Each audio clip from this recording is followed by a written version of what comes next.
அன்பிற்கினிய சகோதர சகோதரிகளே, அல்லாஹ்வுடைய தூதர் ஸல்லல்லாஹு அலைஹி வஸல்லம் அவங்களிடத்துல ஒரு நாள் ஏழையான மக்கள் கொஞ்சம் பேர் வர்றாங்க. வந்து ரசூலுல்லாஹ் இடத்துல உட்கார்ந்து, யா ரசூலல்லாஹ், வசதியும் செல்வச் செழிப்பும் இருக்கக்கூடிய மக்கள் சொர்க்கத்தினுடைய இன்பங்களையும் இறைவனிடத்திலிருந்து கிடைக்கக்கூடிய மாபெரும் தகுதிகளையும் தட்டி கொண்டு போயிடுறாங்க, எடுத்துக்கிட்டு போயிடுறாங்க அப்படின்னு சொல்லி ஆதங்கப்படுகிறார்கள். ரசூலுல்லாஹி ஸல்லல்லாஹு அலைஹி வஸல்லம் அவங்க கேட்குறாங்க, அது எப்படி அவங்க மட்டும் எடுத்துக்கிட்டு போக முடியும்னு ரசூலுல்லாஹி ஸல்லல்லாஹு அலைஹி வஸல்லம் அவர்கள் நபித்தோழர்கள் ஏழையான மக்களிடம் கேட்கிறார்கள். அப்ப அந்த ஏழை சஹாபாக்கள் சொல்கிறார்கள், யா ரசூலல்லாஹ், நாங்க தொழுவதை போன்றே அவர்களும் தொழுது விடுகிறார்கள், எனவே எங்களுக்கு கிடைக்கிற நன்மை அவங்களுக்கும் கிடைச்சது.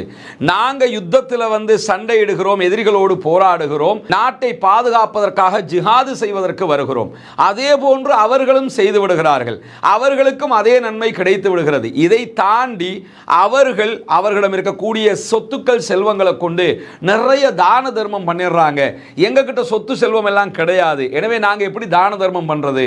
அதனாலதான் அவங்க சொர்க்கத்துக்கு முந்திடுறாங்க, நாங்க பிந்திடுறோம்னு சொல்லி கவலைப்படுகிறோம் என்று அல்லாஹ்வுடைய தூதர் ஸல்லல்லாஹு அலைஹி வஸல்லம் அவர்களிடத்தில் ஆதங்கப்பட்டு கவலைப்பட்டு சஹாபாக்கள் சொல்லும்போது அல்லாஹ்வுடைய தூதர் ஸல்லல்லாஹு அலைஹி வஸல்லம் அவங்க சொல்றாங்க, நான் உங்களுக்கு ஒரு விஷயத்தை சொல்லி தர்றேன், அதை நீங்க ஃபாலோ அப் பண்ணிக்கிட்டு வந்தீங்கன்னா உங்களுக்கு முன்னாடி போறவங்களை நீங்க போய் பிடிச்சிடலாம், உங்களுக்கு பின்னாடி வர்றவங்களை முந்த விடாமல் தடுத்துடலாம், அதை செஞ்சு வர்றீங்களான்னு கேட்குறாங்க. ஆமாம் யா ரசூலல்லாஹ், எங்களுக்கு கற்றுத்தாங்க, நாங்கள் செய்கிறோம் அப்படின்னு சொல்லி சஹாபாக்கள் சொல்லும்போது அல்லாஹ்வுடைய தூதர் ஸல்லல்லாஹு அலைஹி வஸல்லம் அவர்கள் சொல்லுகிறார்கள், நீங்கள் ஒவ்வொரு தொழுகைகளுக்கு பிறகும் 10 தடவை சுபஹானல்லாஹ், அல்லாஹு தூய்மையானவன் என்று சொல்லுங்கள். அதே போன்று 10 தடவை அல்ஹம்துலில்லாஹ், எல்லா புகழும் இறைவனுக்கே என்று சொல்லுங்கள். அதே போன்று 10 தடவை அல்லாஹு அக்பர், அல்லாஹு தாலா மிக பெரியவன் என்கிற வார்த்தையை சொல்லுங்கள். இப்படி அல்லாஹு அக்பர் 10 தடவை, சுபஹானல்லாஹ் 10 தடவை, அல்ஹம்துலில்லாஹ் 10 தடவை சொல்லுங்க. உங்களை முந்தி போறவங்களை நீங்க முந்தி போயிடலாம், அதே நேரத்தில் உங்களுக்கு பின்னாடி வர்றவங்களை முந்த விடாமலும் நன்மையில் நீங்கள் முந்திக் கொண்டே இருக்கலாம் என்று நபிகள் நாயகம் ஸல்லல்லாஹு அலைஹி வஸல்லம் அவர்கள் சொல்லுகிறார்கள். சஹீஹுல் புகாரியிலே இந்த நபி மொழி பதிவு செய்யப்பட்டிருக்கிறது.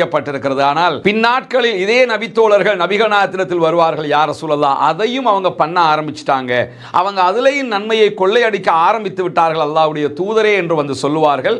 ஆனால் நம்ம ஏற்கனவே பார்த்த நபி மொழியிலேயே ரசூலுல்லாஹ் மிக தெளிவான ஒரு செய்தியை சஹாபாக்களுக்கு சொல்லித்தான் கொடுப்பார்கள். அது என்ன செய்தி என்று சொன்னால், நான் இப்போ உங்களுக்கு சொல்லித்தர்ற மாதிரியே வேறு யாரும் செய்தாலே ஒழிய உங்களை யாரும் முந்த முடியாது, செஞ்சிட்டாங்கன்னா அவங்க முந்திருவாங்க என்று சொல்லித்தான் கொடுப்பார்கள். எனவே நன்மையில் ஏழை சஹாபாக்கள் போட்டி போடுவதற்கு வந்தார்கள்.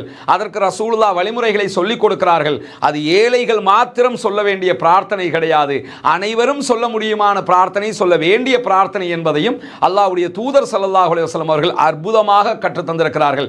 இந்த பிரார்த்தனையையும் ஒவ்வொரு தொழுகைக்கு பிறகும் நாம் சொல்லி வருகிற போது இம்மையிலும் மறுமையிலும் மிகப்பெரிய அளப்பரிய பாக்கியங்களை நாம் பெற்றுக்கொள்ள முடியும்.